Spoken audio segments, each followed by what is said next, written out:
Hi guys! Thank you so much for coming back to my channel. Today, we're diving into a recap of the manga, The Addiction. Don't forget to hit that subscribe button and give this video a like if you enjoy it. Alright, let's get started. Everything was as usual. My stepmother's abuse and humiliation were daily. This slap was like a daily ritual. Her stepmother had been furious since the morning. This time, she didn't like Estelle's clothes. The girl did not understand why her stepmother did not like her outfit. After all, she had ordinary clothes that she wore every day. The old witch ordered her maid to give her a pair of scissors. With fierce anger, she cut Estelle's clothes. Then she laughed at the poor girl. She said that this image suited her better. She put the scissors to the girl's throat. Then she wanted to cut off her gorgeous braids. She wanted her to look like a dirty beggar. Pieces of clothing were lying on the floor near the girl. Estelle had to endure it. It was the only thing she could do, and hoped that this most frightening time would pass quickly. She sat on the floor with her head bowed. She covered her body with her hands and did not want to do anything. The stepmother stood with her head held high. She liked to humiliate her stepdaughter. The room was lit with light. Estelle could no longer cry, because she realized that her tears would not change anything. She looked at her reflection in the window. Whatever it was, she had to spend it in this hellish imperial castle. She even dreamed of being sold as a concubine to a foreign nobleman. Her stepmother always considered Estelle a splinter in her heart. Her stepmother had the best son in the world. She was proud of him because he was a true copy of her. Crown Prince Azalon treated Estelle like his toy. The abuse was of a different nature every day and every minute. He even made her lick his boots to shine. It was unrealistic to ask her father for protection. Falling to her knees before him, she asked him to influence her stepmother and her son. The girl asked for protection from abuse. She even asked him to sell her as a concubine.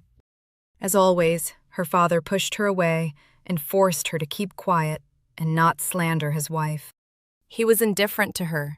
He didn't want to listen to her and tried to get away from her while she was lying on the floor begging him for help. Her father told her that if she wanted to retain her status as a princess, she must first learn to serve and obey. That's why she never called him father. Estelle's mother was beautiful, but she was abused by the emperor. As a result, she was born. Her mother was kind and loving to her, but no one wanted a child born of violence. Since Estelle's mother died, there hasn't been a single person who has been close to the girl. Estelle was always alone in this huge castle. From childhood to this day, she never had anyone to share her pain and experiences with. The unbearable cycle of her life, which repeated endlessly. The only way to escape from this hellish punishment is to believe in an ancient legend told by the people. One day, Estelle found a record in the emperor's library about this legend. Estelle really wanted to make sure that the legend was true. It said that on a full moon, in the middle of winter, one had to go far beyond the mountains. According to legend, an ice castle should appear in front of her, where a demon has been sleeping for a long time. This story is known to every inhabitant of the northern continent. If you bring a valuable item to a blue-eyed demon sleeping in an ice castle, he will wake up from a long nap and fulfill all your wishes. Although it was an old legend, there were reasons why it was considered not just a scary fairy tale. The girl stood there, and a large crystal castle appeared in front of her behind the icy mountains. Everything was as described in the ancient legend. It was very beautiful. The ice towers sparkled under the moonlight, and there was complete silence around. Estelle really wanted to believe that this was a true legend and that everything would be as it was told. She had nothing of value to offer the blue-eyed demon in exchange for a wish. She longed for freedom from her relatives and the peaceful life she deserved. A girl pierced her palm with a sharp knife. Blood rushed down her arms and her clothes. Estelle was calm and didn't even feel any pain. Blood dripped onto the snow. She prayed in her mind that the blue-eyed demon had finally woken up. If he really exists, he will hear her plea to him. If he was not an illusion or someone's legend, he had to wake up. The girl stood waiting for a miracle. She believed that there was no more valuable offering on this continent than her. Estelle stood in front of the demon's ice castle. She looked at the beauty, but nothing happened. There was complete silence around her. She felt bad. She thought it was a stupid idea. Suddenly, Estelle smelled a pronounced scent of flowers she was very familiar with. The scent came from the side of the castle. The girl looked around and did not understand why the smell of flowers appeared in the snow in freezing weather. What a miracle, she thought. The aroma was already more pronounced. Estelle felt something cold grip her shoulders. The smell of flowers was behind her. The girl quickly looked around, and the same blue-eyed demon was standing next to her. He took Estelle's wounded hand and began to lick her wound. The girl was stunned, but could not look away from him. The demon learned that she was the child of a simple girl and an emperor. It was indeed the most valuable gift on the continent. Estelle looked at her wound. The wound healed right before our eyes, as if it had never happened in the first place. He really exists, Estelle thought. She was very happy and excited that it was not a legend, but a real thing. Estelle asked to be made a great empress. She wanted to send hell to everyone who had abused her since childhood. The demon asked if she was afraid. Everyone has always been afraid of contacting him because everything has its side effects. Estelle had never been afraid of anything in her life. She had lived her whole life worse than hell. She asked to take everything, her body, her soul, and everything she had. The demon bit her neck and slowly sucked in her warm, young blood. Then, smiling, he welcomed her to hell. It was the beginning of a new life, or existence in a new status. The land of snow and ice. The Khartan Empire ruled the northern continent for hundreds of years. No one wanted these perpetually frozen lands, so there was no fear of foreign invasion. And it is likely that the long-standing Khartan royal family became corrupt. There was not a trace of majesty, not even an ounce of strength. Only stinkers circled around the nameless princess of the royal family. A girl without family honor, unloved by everyone, was always out of place. It was her, Estelle de Hartan. Lonely and unhappy, always ignored by others, Estelle woke up this morning with the feeling that the day was not starting as usual. The girl got out of bed. She didn't know what was happening. The previous night, she had been caught in a snowstorm in the middle of a snowy field. The girl ran to the window. What she saw outside her room window made her think. The ice castle is just a quick illusion that appears one day a year on the deep, full moon night. Estelle stared out the window for a long time, wondering why she could still see it. After all, he should be gone. She wondered if anyone else saw it the way she did. She remembered how yesterday she had followed the legend. Maybe she was dreaming, she thought, because nothing was happening to her. She woke up in her bed, as usual, in the castle she hated. Blue roses blooming in a snowy field. The unforgettable scent of the flowers came to her first. The blue-eyed demon who won her over at first sight. A conversation with a demon and her acceptance into the devil's hell. The handsome man's promise to fulfill her wish. It happened. The demon agreed to help Estelle in exchange for her soul and body. Estelle was terrified of what she had done. What would happen to her and her life now? The girl's frightened eyes were filled with tears. The knock of the door interrupted her thoughts. Someone at the door asked for permission to enter. Estelle noticed that there was a knife on the table with blood on it. She quickly hid the knife out of sight, not wanting anyone to notice it. She gave them permission to come in. The door opened, and Estelle saw someone she hadn't expected on the threshold of her room. In front of her stood 3 maids who had come to help her get ready in the morning, and behind her was the same blue-eyed demon. Estelle could not believe her eyes. She stared at him without blinking once. "Glory be to Hartan," said the man. "From today, he will serve Princess Estelle." With his hand to his chest, he bowed to the princess and said that his name was Satael. He looked at her slyly and realized that the girl remembered who he was, which satisfied his ego. This was not a dream. Estelle did not understand why the demon of the ice castle was serving her personally. She really woke up a sleeping demon last night and made a pact with it. The girl wondered why he had brought new maids. Satael explained that due to the lack of staff in the castle, he would serve the princess. Her stepmother Ira would never allow a new servant to be hired because of the lack of staff to serve the princess. After all, it was the least of her worries. And a male servant who served the princess perfectly is something fantastic. Satael said it would be his little secret. Estelle realized that there would be a lot of secrets, but she didn't understand how it would change her life in the castle. The maids began the morning ritual. They put on the best dress from the girl's wardrobe and did her hair in the best way possible. Satael stood and carefully watched the maids at work. The demon admired Estelle's beauty.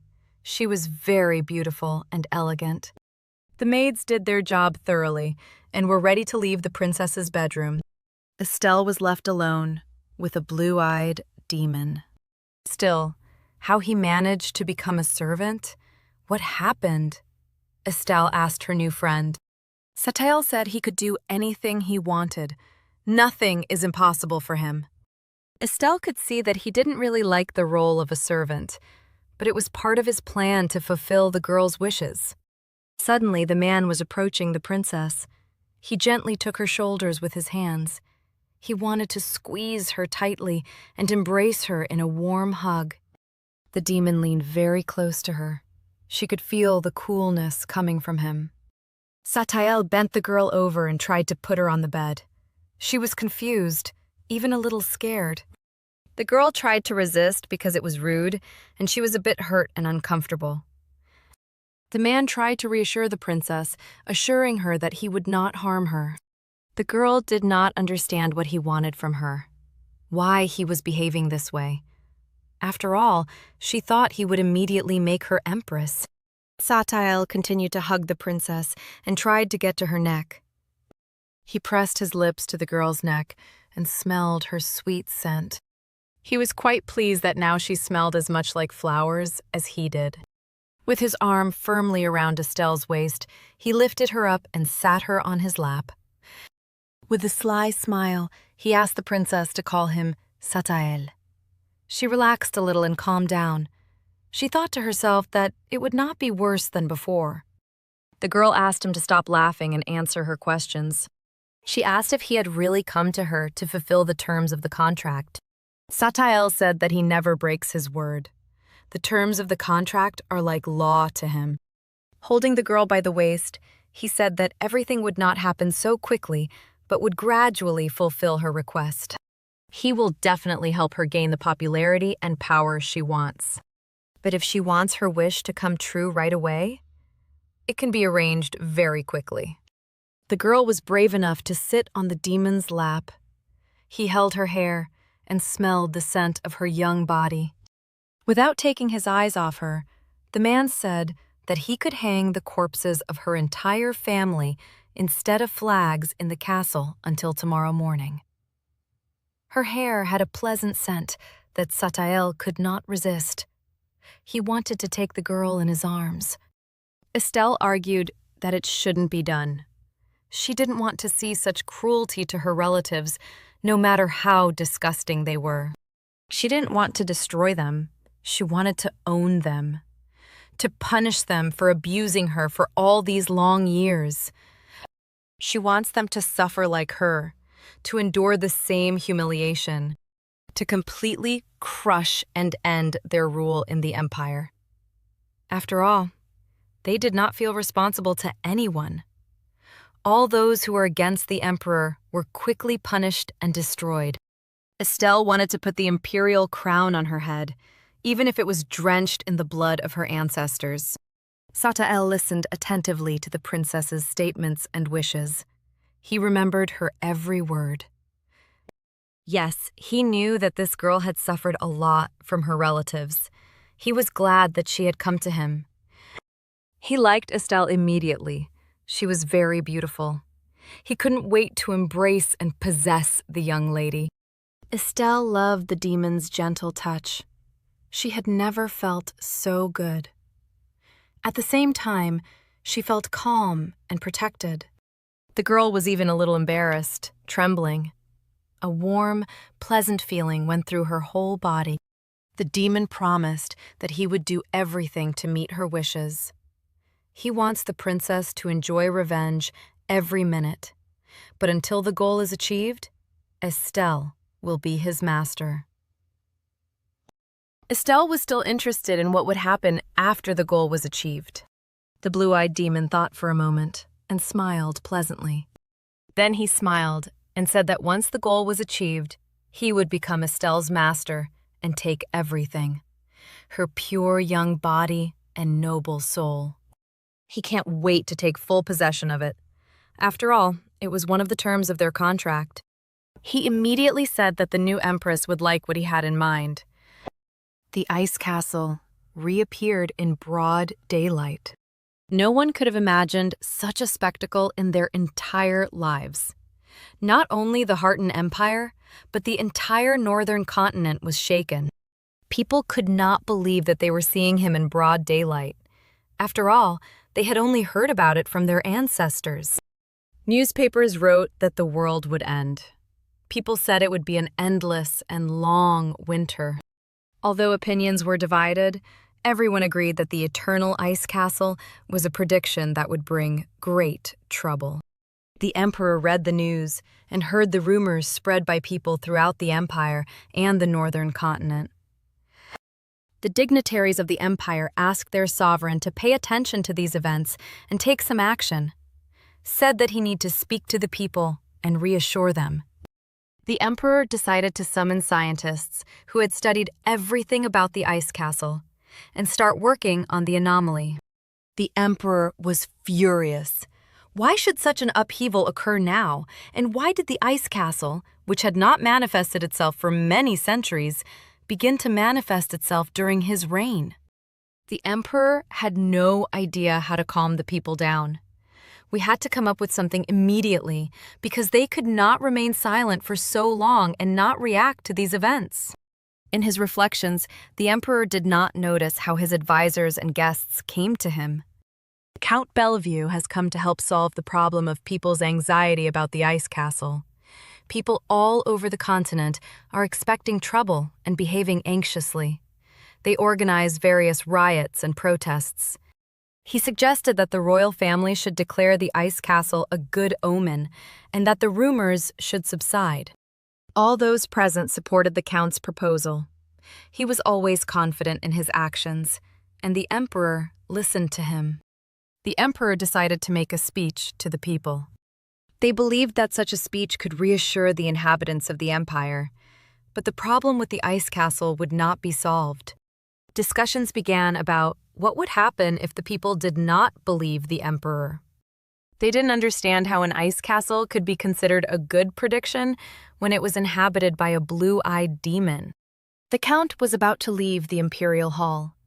The emperor asked where he was going so quickly. The man wanted to meet and talk to some more residents. He had urgent business with them. He wanted to leave the room as soon as possible because he was not happy with the imperial personality. He quickly tiptoed to the exit without even saying goodbye to His Majesty. The count went out mysteriously. He did not want anyone to see where he was going. The Empress was surprised to see the Count at her doorstep. She was very happy to meet him. She asked the maids to leave the room and leave them alone. The Count and the Empress embraced and spun in a passionate kiss. It was not like a business relationship, but a long-term affair behind the Emperor's back. The Count missed the Empress very much because he had not seen her for a long time. He asked about her son Assalon, how he was doing, what was new with him. The Empress liked that he was interested in her son. The Count smilingly replied that only a bad father would not be interested in his son. The woman wondered if he was really that interested in the fate of their son, Assalon. Crown Prince Assalon was a child born not from Emperor Hastion, but to Count Bellevue. Fortunately, he was born completely like his mother. The stepmother was furious that her son had no signs of the imperial Harton family. That is why the stepmother constantly harassed the princess, wanting to take revenge for the fact that she had the genes of the emperor's father. Estelle had all the characteristics of this family. These are shining platinum braids and light green eyes. She knew that Estelle had more chances than her son to take the throne of the emperor of the Northern Empire. The Empress called out loudly and sternly to her maid. The maid quickly ran to her mistress. The woman demanded that she bring Princess Estelle to her immediately. Estelle sat in her chair and continued her conversation with the demon. Starting from today, he will continue to work as a servant and be by her side, always. Satael told her not to be afraid of anything because he would always protect her.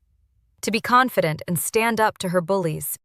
The princess was afraid that they would not allow a person with an unknown status to stay in the castle as an escort for the princess. Satael smiled slyly and replied that no one would find it strange.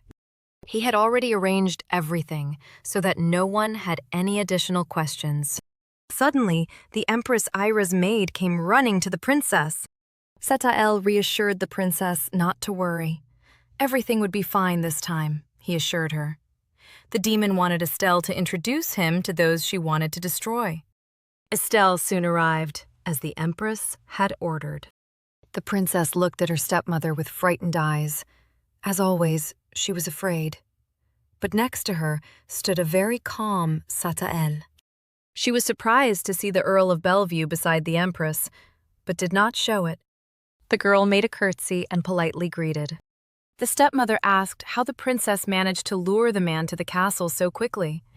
She compared her to her mother, a vulgar and disgraceful girl. Estelle listened to the insults in silence and endured them. But the insults towards her mother hurt her deeply.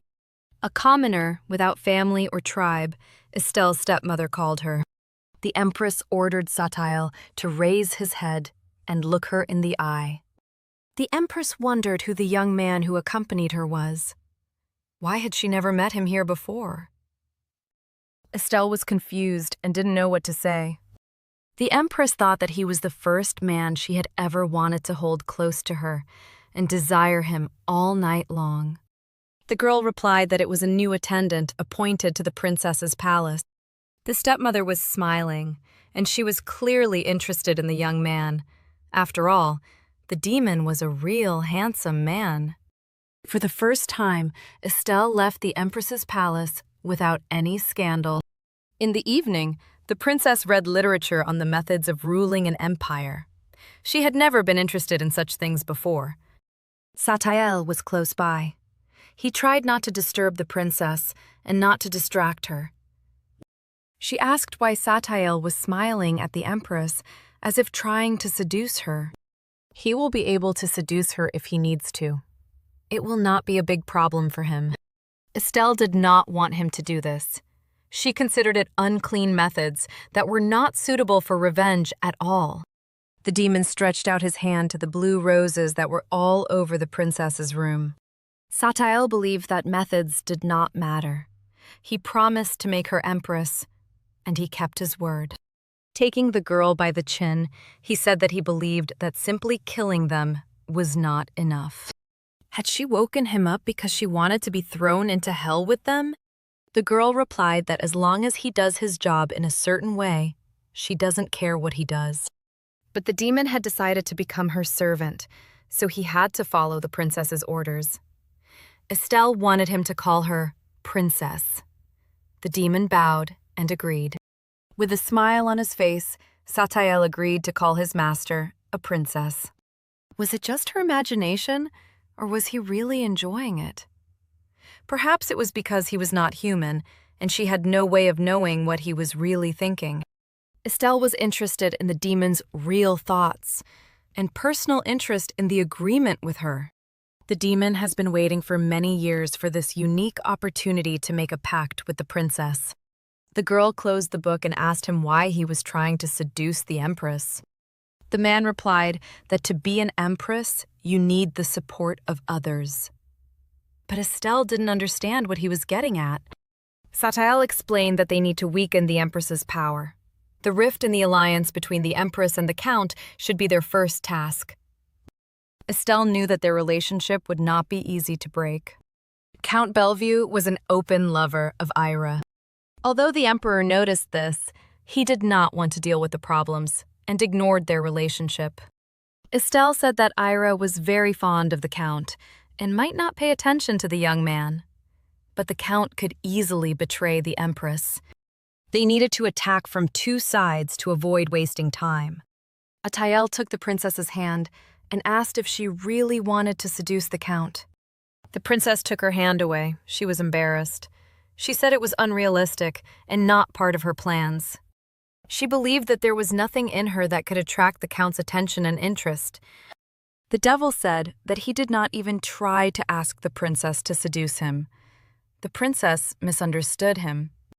He will never implement his plans with the hands of a princess.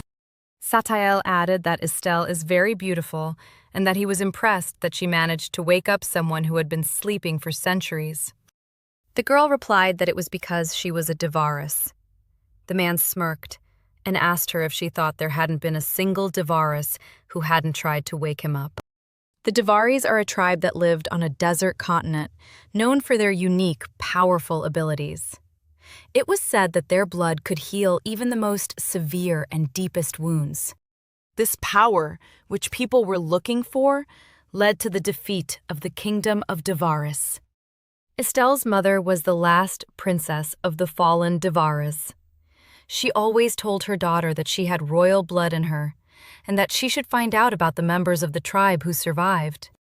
Perhaps someone wanted to survive and relied on the legend and tried to make a deal with the demon of blue eyes. Survivors such as Estelle and her mother lived undercover because no one was ever supposed to know that they were from the Devaris family. Only those who belonged to their family should know their true origin. The fact that she was Estelle Devaris meant little to her. She didn't feel that she had tribal blood in her veins and that she had the power to heal. Satael thought that the princess did not know herself well. She has great abilities that she has not yet revealed. Suddenly, he suggested that the princess go outside the palace. Estelle was surprised. She had hardly ever done so. The demon took the princess in his arms. For the first time, the girl felt cared for and comfortable. She liked such pleasant feelings. Satael brought the princess to the highest tower of the castle, where the ice castle was best seen. He asked the princess if she liked the view before her. Estelle was outside the castle and did not know where they were going next. Satael replied that he would take her to the moon charade. The princess has heard a lot about this place, but has never been there. The Moon Charade is the most famous elite tavern in the capital. It's where high-ranking officials and wealthy merchants go to hold secret conversations or gather information about someone. The princess was reluctant to follow the demon. She was strange and scared. The demon wanted to buy secret information about the count and get what the princess needed. The guards stood at the entrance and wanted a pass from the couple. Satael raised his hand and snapped his fingers in front of them. And suddenly the guards stopped abruptly. Satael saw how surprised the princess was, but she had to get used to it. The demon has a great ability to control people. From now on, it will be the norm for people to bow when they meet a princess."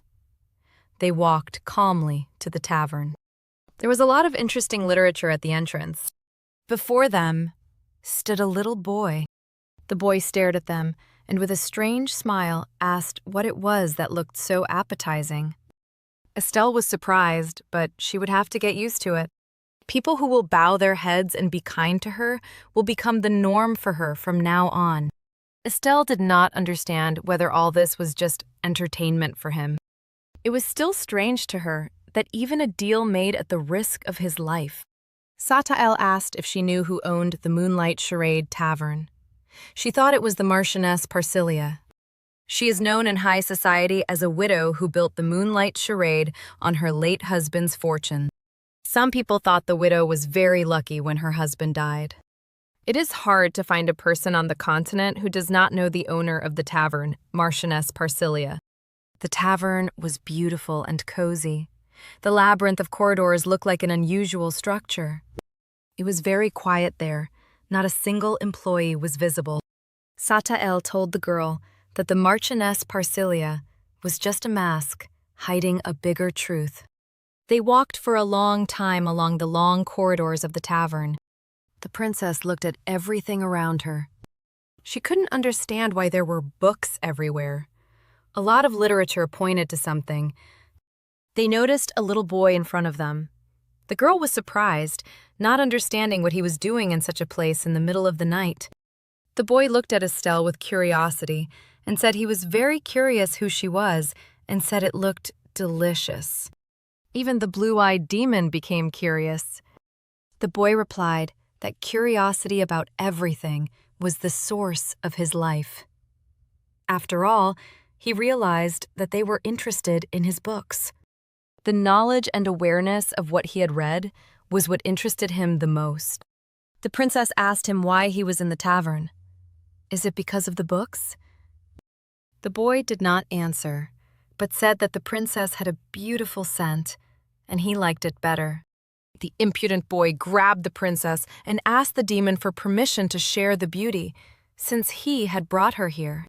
Satael grabbed the boy's head with his strong hand and ordered him to stop and stay away. The kid was shouting why he had come here if he had no plans to share, and why he had suddenly woken up and what trouble he was up to again. Satael calmly replied that the princess made him wake up because she was his master. The boy didn't understand how the princess managed to wake up the demon Satael when no one had managed to do so for many years. He was frightened to learn of the agreement between Satael and the princess. The princess did not understand why they communicated as if they had known each other for a long time. The boy looked suspiciously at the princess. Finally, the princess had the opportunity to introduce herself. For the first time, she proudly said that she was Princess Estelle de Harton of Harton. The boy bowed and said that under the eternal glory of Harton, he welcomed the princess to his territory. The girl noticed that the boy was holding a book by Beelzebub, the Book of Ending. The princess was delighted because she found the book interesting, and she read it many times. The boy asked if the princess had read the Book of Ending. After all, it was not an ordinary book. He asked if the princess had read the sequel about rethinking the end. Of course the princess read this book. She had nothing to do in the castle, so she was interested in unusual and strange literature. She also read about religious teachings, the afterlife, and the end of the world according to religious traditions. They sat and talked about different literature they had already read. The boy looked at the princess very closely, almost eating her with his eyes. He said she looked appetizing and had a good, pleasant aroma that attracted him. The princess had already guessed that this little boy might not be a real person either. The boy laughed. He was curious to see how the princess would react when she found out who he really was. He thought she would guess very quickly. Satael stood with an impenetrable expression until a look of horror and surprise appeared on the girl's face. At this time, the boy decided to show his true face. His body began to change before their eyes. And now, before them, there was a transformation from a cute little boy into a rather handsome young man. He stood in front of them, intent on introducing himself once more. His name was Loa, and he was the owner of the moon charade. The princess looked at him with fear. The man leaned over to her and asked if she was bored in his establishment. Doesn't she want to make a deal with him instead of Satael? Satael did not like this at first. He used his power and bound Loa with his thorny blue rose sprouts. The sharp thorns did not allow him to move. Loa was lying on the floor, hurting from the sharp thorns. Blood was coming out of his deep wounds. Satael warned him to keep himself in check because there would be bad consequences for him. Loa claimed it was just a bad joke. Satael took off his thorny rose chains and ordered Loa to find out everything about Count Bellevue, and that he immediately buy a dress and jewelry suitable for a princess. And then, turning to the girl, he said that now that they had finished all their business, they could return to the castle. After a nice chat, they headed for the exit of the tavern. Loa hoped they would meet again soon. The moon charade will always be open to Princess Estelle. Loa liked the princess, and he wanted to take the place of the blue-eyed demon. The princess was exhausted when she returned home. Satael explained that to experience teleportation twice was indeed a strong test for a person. Estelle was sitting, and Satael was combing her hair. She wondered if Loa was really the real owner of the moon charade. He is also a demon, like Satael. But why would he want to be among humans and play the role of a high-ranking tavern owner who sells information for money? 'Tis a kind of entertainment from the sadness of immortality, Satael explained.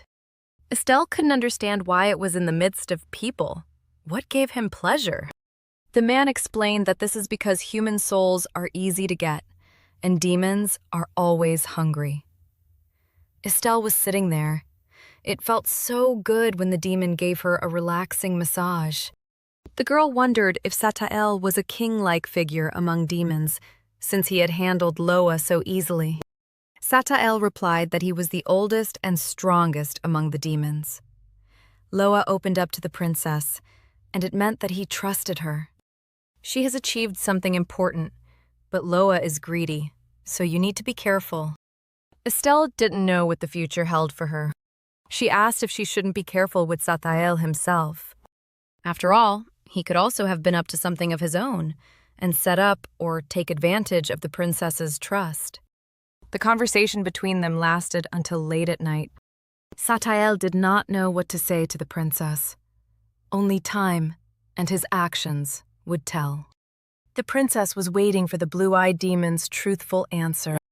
Estelle tried to ask him again about his thoughts, but the demon looked at her silently and mysteriously and did not say a word. He wanted to get closer to the girl. Estelle could feel his cool breath and the scent that swirled around him. Satael stroked her hair tenderly, and he wanted to kiss her fiercely. Their lips were already very close, almost touching each other gently. The kiss was pleasant, and the first in Estelle's life. It was passionate and tender. For some reason, Estelle did not resist or push the demon away. She liked the feeling that permeated her body. She liked that Satael found her very attractive. After the kiss, the blue-eyed, handsome man asked if the girl believed his words now. The ice castle only showed its appearance and did not make any significant changes. The northern continent, which was in despair, gradually returned to its previous calm. Rumors that the ice castle would bring something good and pleasant confirmed the emperor's words and promises. The ice castle that has not disappeared has become a symbol of the endless glory of the imperial Harton family. As a result, nothing was exposed. It was an ordinary day when the princess was doing her favorite thing. She was reading the following interesting book about life after death. And then she accidentally hurt her finger, but for some reason she felt sad. Sitting by the window, she had the feeling that someone was constantly watching her. Satael was gone for a short time, and the princess was already feeling sad without him. She remembered their kiss, but thought it was rash and spontaneous. Why did she agree to kiss him? Because he gave her enough time to push him away? But she didn't do anything. She probably just wanted to be tender and enjoy it. When she came to, she realized that she was already kissing him back. The princess believed that for Satael, the kiss was probably just the next step to achieve the goal. Satael has repeated many times that Estelle is really very attractive. To prove it, he said that her beauty was enough to wake up someone who had been sleeping for centuries. Unlike her, who was still thinking about the kiss, he acted as if nothing had happened. Just without thinking, he concentrated on managing the princess's castle as if he were really a servant. After the demon appeared in Estelle's castle, there were blue flowers everywhere, filling the whole house with their fragrance. Old, worn-out clothes, food that was always cold, dust and cobwebs in the rooms. Everything changed. The maids, who had never done their job before, suddenly started working hard. The princess's castle has changed so much that it was unrecognizable. Everything was brightly lit and clean. There were flowers everywhere, and a pleasant aroma wafted around. And most importantly, her stepmother Ira did not look for her or bother her. This is the one that used to call her to her room and torment her when she was sad. But lately, she had been quieter than ever. It's so much calmer when she's not around, but it still bothered the princess. On that day, Ira took a really great interest in Satael. She wanted to take the servant away from the weak princess. With her power, she was sure she could do it without any problems. For her, such whims were commonplace. Estelle knew that if Ira wanted something, she would do it without hesitation. Satael crept up quietly. Estelle did not notice his presence. The man smiled with pleasure. Next to her was a handkerchief, stained with blood. The princess did not even notice when he entered the room. Satael had been watching the princess sitting by the window for a long time, looking thoughtfully into the distance. She held her hand with an injured finger, hoping for help from the demon. Satael asked for the princess's hand to look at the wound. She gently held out her finger to him. The demon took her finger and licked it with pleasure. Estelle knew that the blue-eyed demon could heal in minutes. Without taking his eyes off her, Satael continued to lick the blood off his finger. The princess couldn't take her eyes off him and felt embarrassed and interested at the same time. Finally, he said it was all right now and dabbed his tongue on the pad of his finger one last time. There was no trace of the wound, only a chill where the man had touched her finger. The girl was embarrassed and clutched her hand to hers. Satael wondered what was bothering the princess and why she was so sad. Is it because of the wound? Estelle looked at her hand. Nothing bothered her anymore. The demon did not understand what had happened in his absence. He noticed the book on the table and realized that the girl had read something new, and perhaps that was why she was upset. But suddenly the princess said that he always disappears by himself and then suddenly reappears. He said that he would have to go away again. The princess asked where he would be going. It is a very important matter, and he will tell her everything later. He could only say that he was going to meet Count Bellevue. Satael, in a hurry, placed a very beautiful piece of jewelry around the princess's neck. Estelle couldn't tell if it was a gift or not, but she really liked the jewelry. It was incredibly beautiful and original. The princess asked Satael if it had anything to do with Count Bellevue. The man smiled and replied that he might be interested in this piece of jewelry. Then Estelle asked what she should do if the Count noticed the jewelry, how she will react to it. It will be a test to see if she can do what he requires. She doesn't even want to imagine what a demon who has lost his soul can do. He will surely execute the deal the way he wants to. He will act on his own whims and demand his own price. The price can be high and with a large number of victims. If she wants to control him, she has to constantly create situations that will make him curious. The demon asked if the princess could cope with what he was going to tell him. He assured her that the princess was in no danger. The girl was not afraid of anything and knew that she was under his protection. Satael assured her that everything would go as planned. The princess was sure that the demon knew what he wanted and followed his plan. She felt that she trusted him completely. She even started to like this life, which was diverse and full of plans for the future. The princess wanted only one thing: revenge on the offenders, and to take her place in high society, which rightfully belonged to her. The Empress's grand reception was attended by all the nobility of the empire. The costume ball was in full swing. Guests were chatting, dancing, and having fun. As always, Count Bellevue was present. He stood with a glass of sparkling wine and looked at the ladies. Today, no one aroused his interest. Perhaps it was because his mind was clouded that evening. He first met Ira when he had just come of age. At the time, he was deeply in love with a girl with whom he thought he could spend the rest of his life. Their parents arranged their engagement before they were born and made a solemn promise to marry them when they grew up. But this promise was never fulfilled. Once there was a big reception in the empire. During a visit to a distant province, the emperor set his cunning eye on the count's beloved. He wished very much to possess her. Against her will, as if it was natural, he claimed her and took advantage of her weakness and vulnerability. She could not bear this humiliation and passed away. Count Bellevue was in despair. The Empress came in handy at that moment. She offered the Count her help. He and the Empress had the same goal, which was to defeat Emperor Hastion. Ira wanted to strike back at Hastion, who had made the woman from the desert pregnant and forgot about the existence of the Empress. Count Bellevue entered into an agreement with the Empress and became her constant lover. Thus the Count tainted the imperial bloodline with his own. Their common son Assalon became the crown prince of this empire.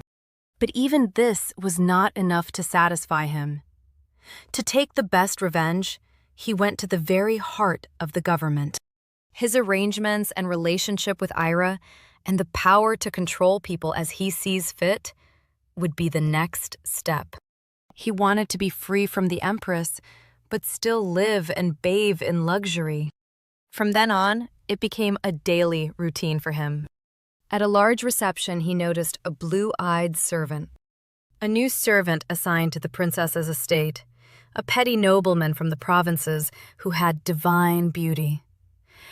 Since Ira saw this servant, she has never called the Count to her. Count Bellevue was tired of playing her game, but it could still be a big problem for him. The Count stood there, but his thoughts were interrupted by a beautiful woman who slowly walked past him. It was the first time the Count had seen this gorgeous lady. Finally, at least someone interested him at this reception.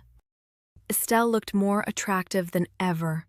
Her blue dress was covered with stones, and her blonde hair was spread over her bare shoulders. The Count could not believe his eyes. What he saw interested him much more than the girl's beauty. He recognized the jewelry the girl was wearing. It was the jewelry he had given to his one and only beloved. Every coin he collected went to this gift, and she appreciated it more than anything. Her face was burning with joy, which he still remembered. The princess passed the Count and went to the balcony. The Count followed her without hesitation. The Count said that the decoration is very beautiful and asked the girl where she got it. The princess turned to the Count and was glad that he was interested in her. The girl said she came here because she wanted to meet him, Count Bellevue. The Count did not know this girl and did not understand what was required of him. But there isn't a single woman in the capital who wouldn't want to meet him, he said, smiling. The princess did not know and did not understand why the count did not recognize her, because he had seen her more than once in the empress's castle. The count looked at the girl closely. The princess expected the count to persistently ask her who she was, but his interest in her jewelry would not keep him silent. The count said that if the girl wanted to spend the night with him, he would not refuse. But she has to tell him everything about this jewelry. It seemed to her that the count thought he could have anything he wanted. But this was not true. The count confirmed that he always has what he wants. The princess asked why he was interested in her jewelry and what it meant to him. Suddenly, the man asked the princess to return the jewelry to him immediately. In response, the girl offered to play a game where the winner would get everything he wanted. Anything? The count asked again. The princess confirmed her words. The count was visibly worried. He was interested in the game, but he did not know what the conditions would be and what he would get if he won. The girl said that he had to guess who she was and give her exact name. He will have 3 attempts and 3 clues. The man smiled and said those were fair enough terms and offered to start the game. The first clue was that they had met before. The man thought about it, and if he remembered correctly, the woman with the blonde hair he had seen was probably Lady Enriha. The princess stood in front of the count, realizing that he had never seen her so beautiful. The answer was, of course, wrong. The second clue was that their meeting was quite recent. He wondered if she could be Princess Estelle. There were doubts, as this woman was very different from the princess. The difference was dramatic, but he had never spoken to her in person. The count could not guess who the lady was. He asked for a third clue. The princess kept looking around, as if she was waiting for someone. The count was interested in where she was constantly looking. The princess said she could give him what he wanted. The man asked her if she was sure that she knew what the count really dreamed of and aspired to. The princess asked if he was not interested in the throne of the emperor. From the very beginning, he belonged to the empress. The thought of escaping her shadow never occurred to him. The count wondered who this woman was. The princess said that it was time to start thinking in a completely different way. They will continue the second part of their conversation on another day, the princess suggested. She promised that they would meet soon. The count tried to stop the girl. He quickly tried to think of an answer to the question, but the girl was moving away from him. Satael was already waiting for Estelle. She was skillful and did her job. She managed to interest the count, as Satael's plan was really good. The count stood on the balcony, trying to understand where the girl had disappeared to so quickly. The princess was happy to meet Satael. She hugged him tightly and stood facing him. Estelle flirtatiously stood on her toes. The princess asked if he had been watching them all this time. The man replied that, of course, he could not leave her alone with the count. Did she really think she was alone? He promised to always be there for her, especially knowing Count Bellevue and his penchant for seducing a beauties. Judging by his words, he had been watching what was happening from the very beginning of the conversation between the princess and the count. Estelle asked him why he had left her alone in the ballroom. She had never been to an event like this before, and it was spectacular for a first time. The most she went was to a couple of banquets at the royal estate, but she was dressed in an old dress, sitting quietly in the corner. No one was looking for her or talking to her, not even looking in her direction. She was always the shadow of the great hall. But today, everything was different. Wearing the exquisite dress and jewelry that Satael had given her, she felt new. She was standing in the middle of the ballroom, and dozens of people were looking at her. Hundreds of eyes were not taking their eyes off her. The unusual circumstances confused her, but over time she realized that there was nothing wrong with that. And she doesn't need to be nervous about it at all. After all, no one had any idea that she was the same poor Princess Estelle. Then she decided that she should behave more freely and walk with her head held high. Estelle saw how the Count became the Empress's lover and reached the very center of power. When she met the Count, she wanted to confuse him with insidious questions. Satael could hear the entire conversation between the princess and the Count. He was calm because the princess was talking according to his plan. She was interesting and mysterious, because that was exactly what they had hoped for. Estelle didn't think that Satael would be around all the time to keep her calm. He had brought her here, away from the ballroom. Maybe he didn't like something, she thought. Estelle asked once again if she had said everything correctly, if she had done something wrong.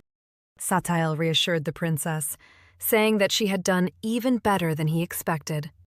He leaned over her and gently asked her if she had fun. He asked if the princess liked such adventures and new sensations. And finally, she understood why he had sent her alone. For the first time, she felt that she was dealing with someone she had always looked down on. He made her feel that the situation had completely changed. The princess enjoyed the evening she spent at a social ball.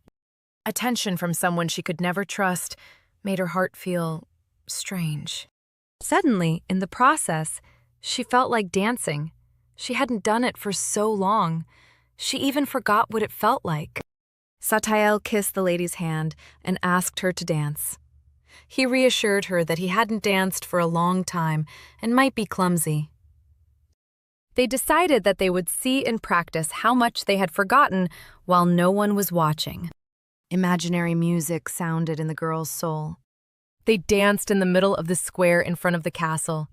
Esther's beautiful dress whirled around her.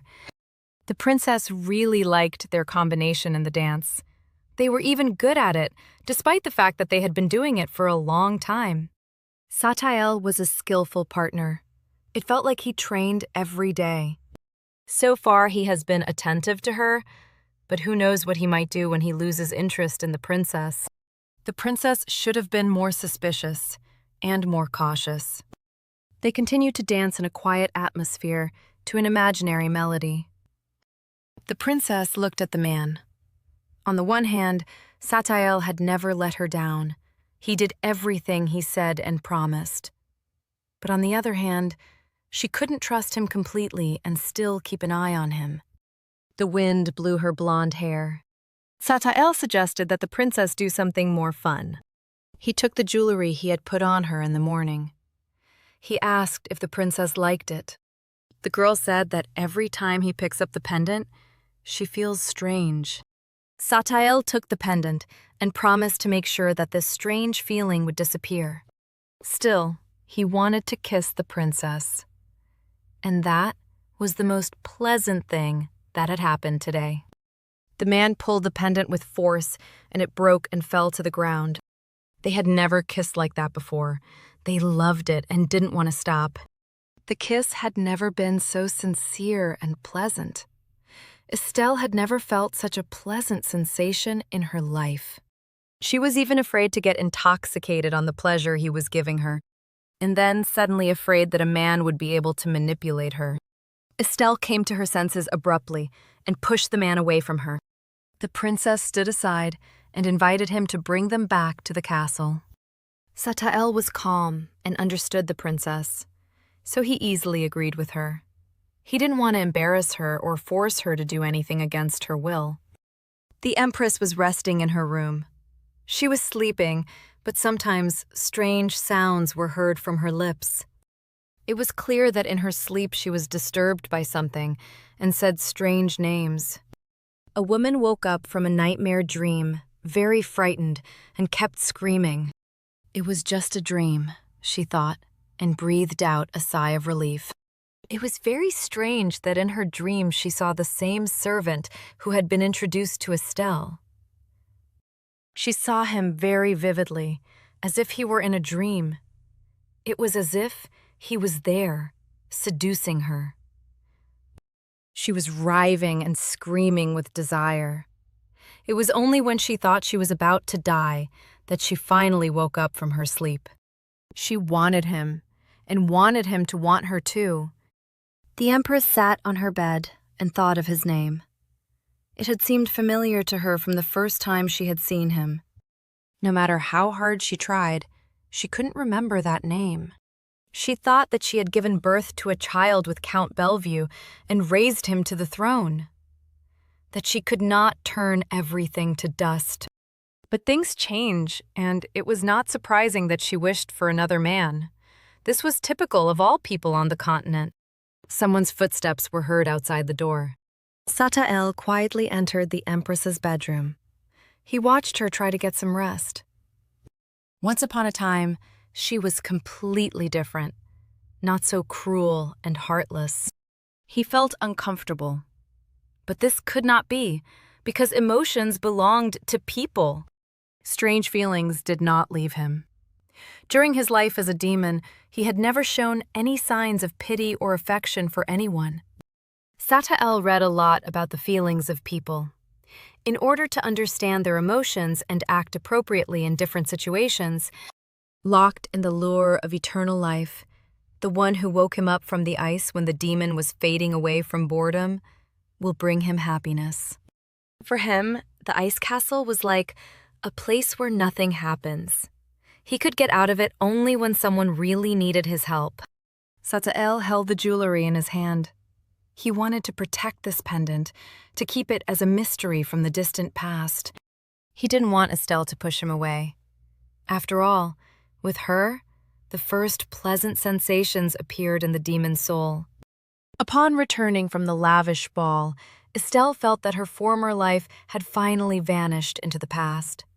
Her current situation no longer satisfied the princess, and she felt an urgent need for decisive changes. She realized that if she continued to simply follow Satael's instructions, she would turn into his puppet. To prevent the demon from completely controlling her fate, the girl decided to take the initiative and start acting proactively. Estelle immersed herself in studying the archives available to her, trying to find support among the nobility. However, her options were limited to official lists and public documents that did not reveal the true secrets and intrigues of the court. The princess focused on finding neutral aristocrats. She needed influential allies who might sympathize with her and, more importantly, were not part of the powerful faction supporting Crown Prince Azalon. Reviewing the papers, Estelle bitterly admitted that dry names and titles were not enough to play the grand game. Public data did not give her the main thing: hidden motives and leverage, without which it was impossible to win the lords over to her side. The scene from the Moon Charade Tavern, where she witnessed the true power of demonic entities, rose before the girl's eyes once more. Despite the fear, Estelle felt an overwhelming urge to return there, realizing that only through Loa could she obtain information capable of shaking the very foundations of the empire. Satael interrupted the princess's thoughts by helping her with her dress. His touch was confident and cold, and his voice, whispering right in her ear, made her flinch. He asked point-blank what she was thinking about so intensely while his fingers skillfully handled the lacing. The demon's sudden movement caused Estelle to turn around. Confusion and a hint of fear were visible in her eyes, as this stranger from the ice was closing the distance between them more and more each day, infiltrating the most private corners of her life. Since Satael appeared in her palace, he completely took over all the cares of his mistress's daily life. Estelle reproached him for intentionally startling her with his sudden appearance, to which the demon only coolly apologized, continuing his game of being the perfect servant. His mastery knew no bounds.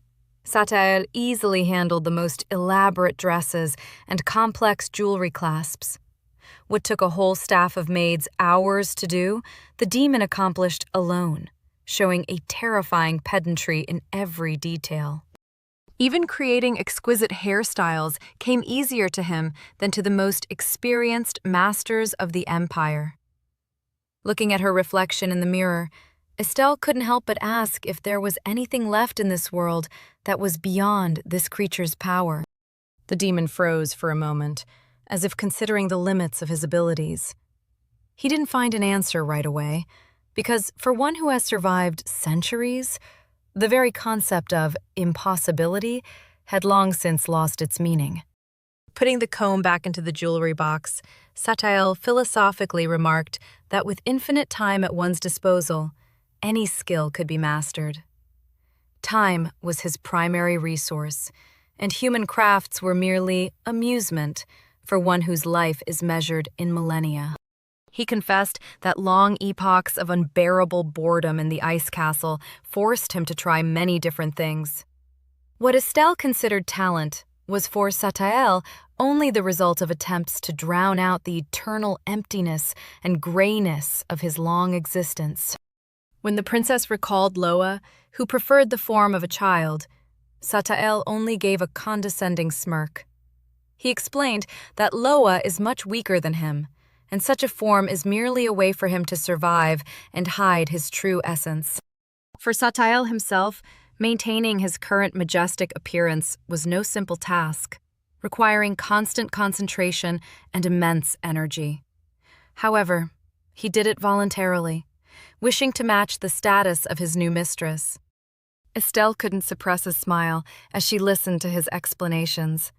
It seemed to her that in the demon's words, there was not so much an excuse as a poorly hidden boast about his unquestionable superiority over all other members of his kind.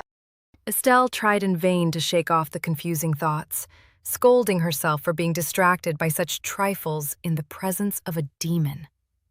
Her heart beat faster, and she couldn't understand why her mind kept wandering toward the man standing so close behind her. The intimate atmosphere was shattered when Satael reported the arrival of the head maid from the Empress's palace. The sudden visit was an ill omen that immediately pulled the princess back to the harsh reality of palace life.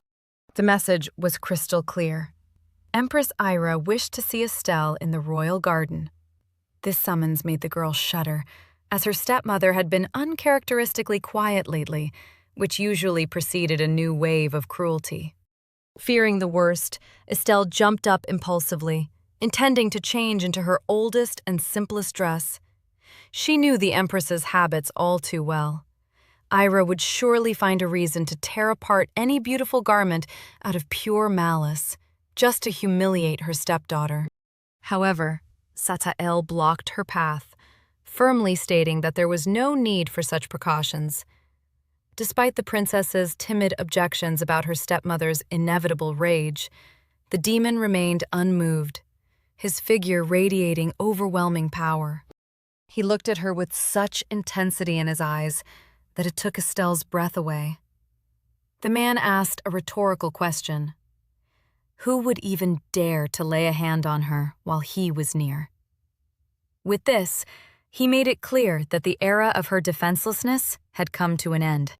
Leaning in close, Satael gently touched the girl's forehead, whispering a promise that absolutely nothing would happen to her in the garden. His words sounded like an unbreakable contract, guaranteeing her complete safety in the enemy's lair. In that moment, the princess saw a glimpse of his true, terrifying nature, carefully hidden beneath a servant's livery. Arriving at the imperial garden, Estelle, accompanied by the faithful Satael, headed toward the luxurious pavilion where she was expected. However, instead of the Empress, the one Estelle feared and hated most was sitting at the table. Crown Prince Azalon. His sudden appearance shattered the girl's hopes for a simple, strict reprimand from her stepmother, foreshadowing a much more dangerous and unpredictable conversation. The prince looked pointedly relaxed and self-satisfied, slowly sipping tea from a gilded cup. With a haughty smirk, he reproached Estelle for being late, noting that the drink had completely cooled down due to her lack of punctuality. Estelle was forced to suppress her rising annoyance and observe formal etiquette, greeting her longtime tormentor. She felt Satael's presence behind her, and this knowledge gave her the strength to maintain outward calm in the face of her enemy. Azalon casually gestured for her to sit, noting that lately the princess had become suspiciously difficult to encounter in the palace corridors. He watched her closely, like a predator sensing changes in the behavior of its usual prey. Not wanting to waste time on empty pleasantries, Estelle directly asked about the reason for the deception. She emphasized that she had come at the Empress's invitation and did not understand why the prince was meeting her instead, having hidden his true intentions. With a cold and bored expression, Azalon admitted to his cunning, confirming his sister's fears. He flatly stated that Estelle would never have come to the garden voluntarily if she had known who was actually the initiator of this meeting. When the girl demanded an explanation, Azalon replied with false sincerity that he simply wanted to see her. Hiding behind a mask of melancholy, he complained about the unbearable boredom of palace life, in which Estelle was his only and favorite amusement. Her half-brother Azalon was only a few months younger, but a vast abyss of social status lay between them. While he held the title of legitimate heir, Estelle remained an unnamed princess born to a slave. Since early childhood, Azalon was showered with boundless love. Due to his frail health, everyone in the palace felt it their duty to overly cherish and care for him, indulging every whim of the future emperor. This blind devotion turned him into an arrogant tyrant. To the young prince, Estelle was never a sister. She was merely an easy toy to play with, a target for his anger and developing cruelty. The darkest episode occurred when his gifted pony died. Unable to handle the loss, Azalon vented his grief on Estelle for a long time, repeatedly lashing her with a horsewhip. That horror still haunts the princess to this day. Even years later, the memories of the searing lashes and her brother's cold gaze occasionally reappear in her nightmares, reminding her of her former helplessness. Sitting in the garden, Estelle realized that Azalon's current friendliness was nothing but a lie. His sudden act of being a close sibling was just another fickle game, masking his true, sinister intentions. Azalon shifted his focus to Satael, noting that rumors about the princess's handsome new servant had already spread throughout the palace.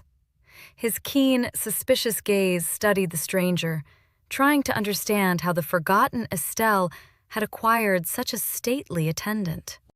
The prince haughtily reminded his sister that he was aware of all changes in her surroundings. Satael maintained unshakable calm, standing behind Estelle like a living wall, ignoring the heir's provocative curiosity. Staring at Estelle's trembling reflection in the bottom of a teacup, Azalon dismissively remarked that Satael was just another servant. He deliberately devalued the demon's presence, trying to show that no one could ever protect the princess from his influence. The prince resorted to poisonous insults, accusing Estelle of playing around with the staff. He cynically stated that her vulgar bloodline was showing, and that no upbringing could change the nature of a commoner's daughter. Estelle gripped the edges of her dress in pain as Azalon crossed the line by uttering her late mother's name, Ileana. This mention made the princess shudder with rage and helplessness, awakening old wounds that her brother loved to pick at. With a cruel smirk, Azalon compared Estelle to her mother, recalling how the emperor was once infatuated with the woman from the desert. He flatly stated that Estelle was just as much of an amusement to him as her mother had been to their father. A temporary fancy unworthy of respect. Shifting to a mysterious tone, the prince spoke of upcoming changes. He predicted that unprecedented frosts would soon descend upon the continent, capable of freezing everything alive, and mockingly asked Estelle what she intended to do when the true cold arrived. The princess replied as dryly as possible, trying not to betray her true feelings. She merely noted that, in such times, it is best to avoid the cold, hoping to end this meaningless and agonizing conversation quickly. Azalon gave his own version of survival. He ordered Estelle to lie flat on the ground like a dead rat. to wait out the approaching blizzard. It was a direct threat, a demand for total submission and acknowledgement of her insignificance before his will. Ending his tirade, the prince gave his sister a sinister look from behind his glasses. He hypocritically assured her that he was always looking out for her, making it clear that there was no safe corner in the palace hidden from his surveillance. Unable to breathe this poisoned air any longer, Estelle abruptly ended the meeting and left the garden. Under the protection of the silent but formidable Satael, she walked away, feeling her brother's burning gaze on her back, as he still considered her nothing more than his property.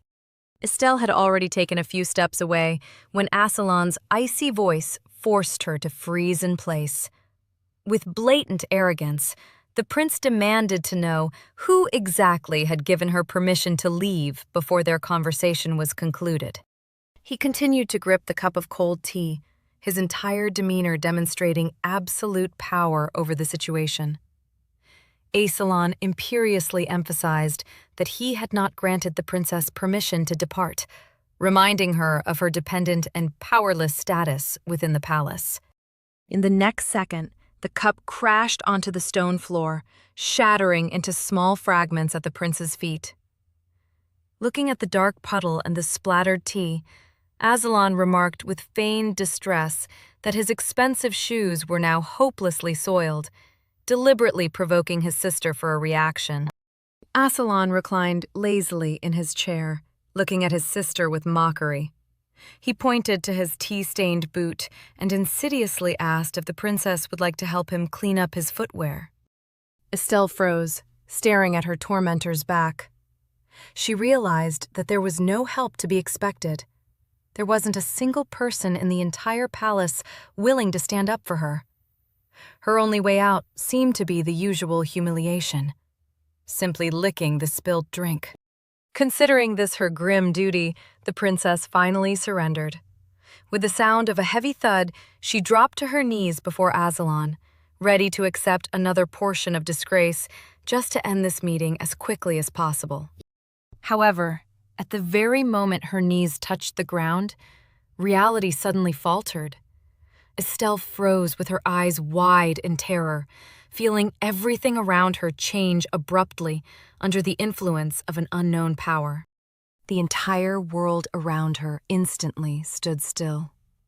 The lush garden, the sky, and time itself stopped, plunging the space into a soulless gray haze, devoid of life and movement.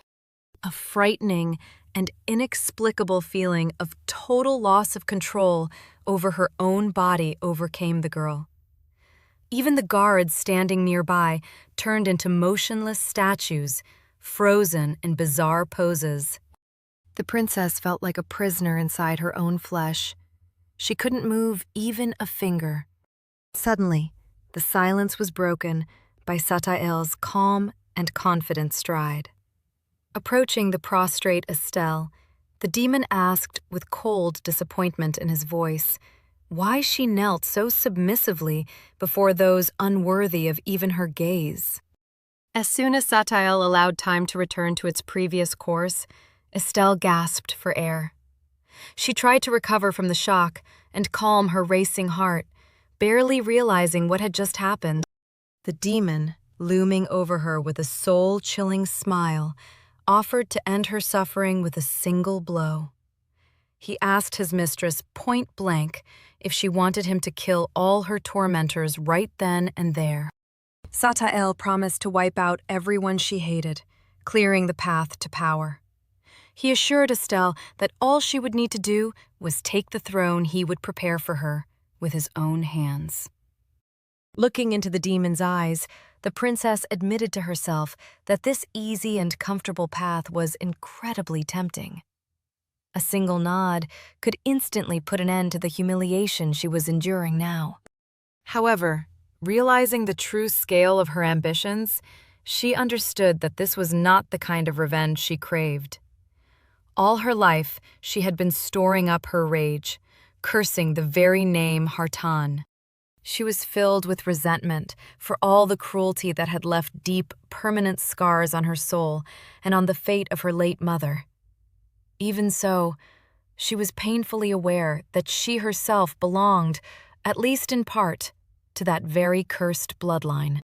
On that fateful night, when she offered her blood as a sacrifice among the ice, Estelle made her final decision. She swore that she would become more ruthless than anyone else, so that she would never disgrace the greatness of the dynasty she intended to bring under her control.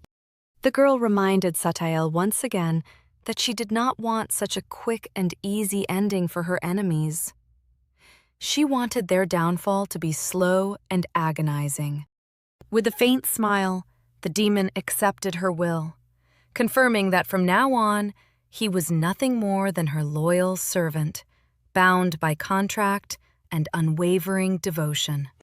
He respectfully bowed his head and pressed a cold kiss to her hand, sealing their unbreakable bond and his absolute submission to her desires. Oh my gosh! I just can't get over how badly Estelle has been treated. Honestly, it makes me wonder if making a deal with a demon is really a good idea. But at the same time, I just don't see any other way for her. And Satael. Wow. He is definitely not your ordinary demon.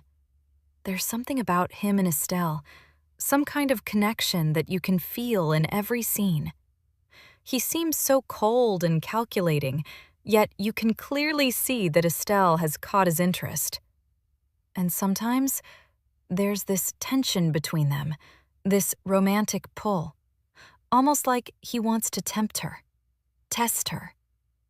It's electric, and I can't stop thinking about what might happen next. I'm really excited to see how Estelle will start taking control, gaining power, and navigating all these palace intrigues. And honestly, the best part is yet to come. Who will win in the end? Will Estelle awaken some kind of warmth in this cold, mysterious demon? Or will Satael's fascination with her turn into blind obsession? And after he's had his fun, will he destroy her? Thank you so much for watching this video. Don't forget to subscribe and hit that like button. I'm sending big hugs to all of you, and I'll see you in the next video.